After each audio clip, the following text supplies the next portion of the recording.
నిన్ను పెళ్లి చూపులకు వచ్చిన అబ్బాయికి నువ్వు బాగా నచ్చేసినావంట. పెళ్లి చేసుకుంటాడంట. ఏమండి ఏమండి? మన అమ్మాయికి మెడికల్ షాప్ లో ఏం పనండి? ఓడెవడండి? మెడికల్ షాప్ ఓడు.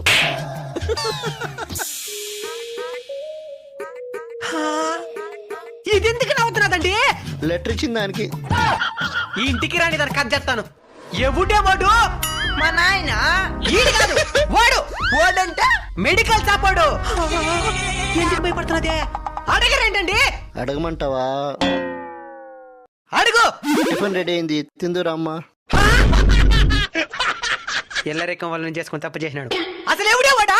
ఆయనకు నాకేం సంబంధం లేదు. మరా లెటర్ లేందే. నువ్వే సంబంధం చూసినావా? డాగట్రు వాడు ప్రతిరోజు లవ్ లెటర్లు రాస్తున్నాడు. రాస్తా అది చదవదంటే ఒక ముక్క కూడా అర్థం కాల. అందుకే మెడికల్ సపోర్ట్ గడిస్తే వాడు చదివి అర్థమయ్యే మరి రాసిస్తున్నాడు.